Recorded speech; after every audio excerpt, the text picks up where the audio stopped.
जादुई मेकअप। रमेश नाम का एक बहुत ही भला आदमी एक गांव में रहता था। वो अपनी पत्नी रीतू और अपनी बेटी वीनू के साथ रहता था। दोनों मियां बीवी अपना घर चलाने के लिए, पेट पालने के लिए अपने खेत में काम किया करते थे और अपना घर चलाते थे। रमेश दिन रात बहुत मेहनत करता था और हमेशा भगवान से यही मांगता था कि उसके घर में कभी भी ऐसा दिन ना देखना पड़े जिसमें उसके घर वाले खाने के एक दाने को तरस रहे हो। इसीलिए वो हमेशा भगवान से यही दुआ करता था कि उसका परिवार कभी भी ऐसी परिस्थिति ना देखनी पड़े। एक दिन, क्यों जी, आप हमेशा भगवान से क्या मांगते रहते हैं? क्या वो इतनी जरूरी बात है जो आप रोज भगवान से मांगते हो?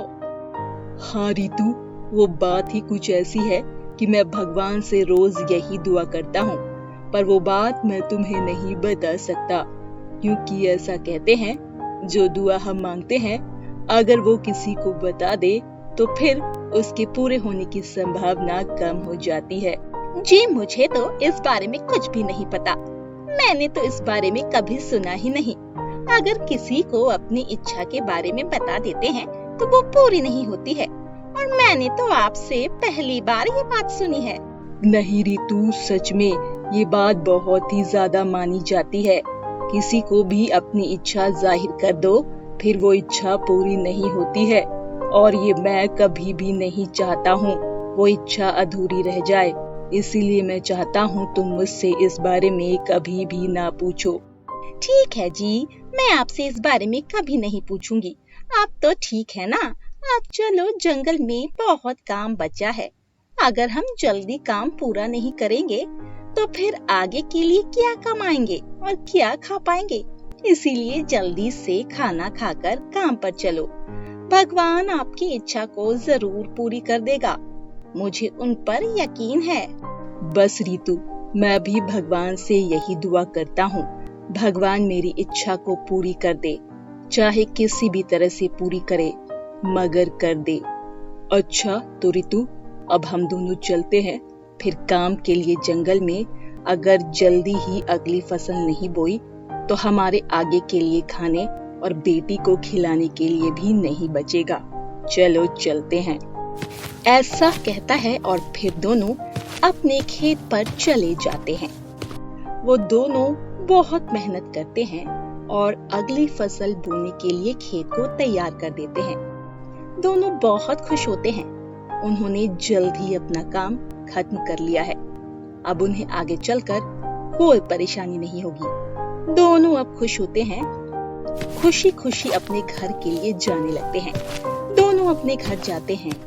तभी वहाँ पर रमेश की बेटी वीनू आ जाती है और अपने पिता से कहती है, पापा, क्या जंगल का सारा काम खत्म हो गया है? हाँ बेटी, क्यों, क्या हुआ? तुम ये पूछ क्यों रही हो मेरी बच्ची? क्या कोई बात है? नहीं पापा, मैं भी आपके साथ जंगल में काम करवाना चाहती थी, आपकी मदद करना चाहती थी, इसीलिए पूछ रही थी, और कुछ भी नहीं। मेरा भी मन था कि मैं आपकी मदद करूं। मेरी बच्ची, तुम अभी सिर्फ अपनी पढ़ाई पर ध्यान लगाओ, समझी ना? तुम्हें जंगल और काम की टेंशन लेने की कोई जरूरत नहीं है। मैं अभी हूँ ना सब कुछ करने के लिए। जब तक मैं हूँ तुम्हें कोई फिक्र करने की जरूरत नहीं है, समझी ना मेरी बच्ची? मैं तुम्हें सिर्फ पढ़ते हुए देखना चाहता हूँ। मैं ये कभी नहीं चाहूँगा कि तुम मेरी तरह इतनी तेज धूप में काम करो। पर पापा, अगर मैं काम करूँगी तो क्या होगा? आपकी मदद ही तो हो जाएगी ना। आप अपनी मदद करने के लिए मुझे क्यों मना कर रहे हैं? नहीं बेटी, तुम्हें नहीं पता है जंगल में कितनी तेज धूप होती है।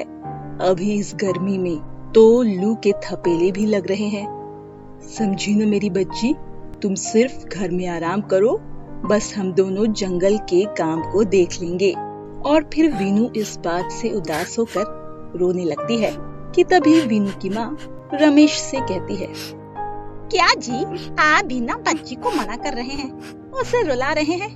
कोई बात नहीं मेरी बच्ची, तू भी चल लियो हमारे साथ। जब फसल तैयार हो जाएगी ना, तब तुम सिर्फ अपनी पढ़ाई पर ही ध्यान दो, समझी ना बेटी? हाँ माँ ठीक है, मैं तब तक अपनी पढ़ाई पर ध्यान दूंगी जब तक कि फसल तैयार नहीं हो जाती है। उसके बाद मैं भी आपके साथ फसल काटने के लिए चलूंगी, ठीक है ना माँ पापा? ठीक है मेरी बच्ची, चल लेना। और फिर दोनों हाँ कर देते हैं। और फिर ऐसे ही कुछ महीने बीत जाते हैं। फसल बड़ी हो जाती है और काटने लायक भी हो जाती है। वो दोनों अब सोचते हैं कि फसल को काट लेना चाहिए। अब की तभी अगले दिन से रमेश की तबीयत बहुत ज्यादा खराब हो जाती है और वो खाट से उठ भी नहीं पाता है। माँ पापा की तबीयत तो बहुत खराब है, ऐसे में वो जंगल का काम कैसे कर पाएंगे? हाँ बेटी, अब तो मेरी भी समझ में कुछ नहीं आ रहा है, क्या करूँ मैं? अब तो फसल भी तैयार हो गई है, उसे काटना भी जरूरी है, नहीं तो सब मेहनत बर्बाद हो जाएगी। माँ हम दोनों तो है ना, हम दोनों ही जंगल जाकर फसल काट लेते हैं। चलो, कुछ ना करने से तो अच्छा होगा कि कुछ कर ले, वरना माँ अगले महीने के लिए घर में कुछ खाने के लिए भी नहीं बचेगा। और फिर रितु उसकी बात को मान लेती है। दोनों जंगल चले जाते हैं। दोनों वहाँ पर फसल काटने लग जाते हैं। वीनू भी बहुत मेहनत से फसल काट रही होती है कि तभी वो देखती है कि धरती में कुछ दबा हुआ है। वो उसे निकाल कर देखती है तो वो एक फेस पाउडर का डिब्बा होता है। वीनू अपनी माँ से कहती है, माँ क्या ये पाउडर का डिब्बा आपका है? कैसा डिब्बा बेटी, जरा मुझे भी दिखाओ तो। ये देखो माँ, ये मुझे जमीन में दबा हुआ मिला, यहीं जहाँ मैंने खोदा था। पता नहीं किसका होगा वीनू, तुम इसे फेंक दो, पता नहीं किसका है और कैसा हो सकता है, कहीं किसी का जादू टोने का हो सकता है। माँ मुझे ये मेकअप का डिब्बा बहुत अच्छा लगा, मुझे इसे रखने दो ना। देखो ये किसी का इस्तेमाल किया हुआ नहीं है, ये तो बिल्कुल नया है, ये देखो। नहीं बेटी समझा करो, पता नहीं किसका है कैसा है, ऐसे हमें कुछ चीज नहीं उठानी चाहिए। मैं तुम्हें कोई दूसरा फेस पाउडर दिला दूंगी, इसे छोड़ो। माँ देखो ना ये कितना सुंदर है, और आपको तो पता है मुझे मेकअप का कितना शौक है, और मेरे पाउडर भी अब खत्म हो चुके हैं। मेरी बात मान लीजिए ना, हम इसे रख लेते हैं। और फिर रितु उसे मना नहीं कर पाती। वीनू उसे अपने पास रख लेती है और घर ले जाती है। शाम को वीनू को याद आता है कि उसे जंगल से एक पाउडर का डब्बा मिला था। वो तुरंत उसे निकालती है और फिर उसे अपने चेहरे पर लगाने लग जाती है। वो उसे अपने चेहरे पर लगा लेती है कि तभी उसका चेहरा चमकने लग जाता है। वो ये देखकर चौंक जाती है। तभी वो अपनी माँ के पास जाती है और अपनी माँ को वो पाउडर दिखाती है।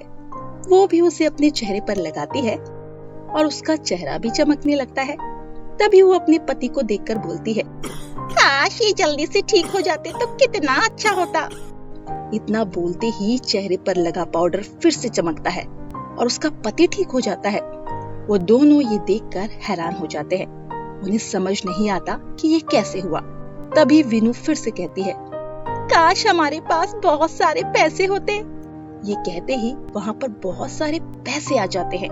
वो दोनों समझ जाते हैं ये एक जादुई चमत्कारी पाउडर है। उसके बाद से वो उस पाउडर की मदद से जिस भी चीज की जरूरत होती वो मांग लेते थे और साथ ही गरीबों की मदद भी किया करते थे।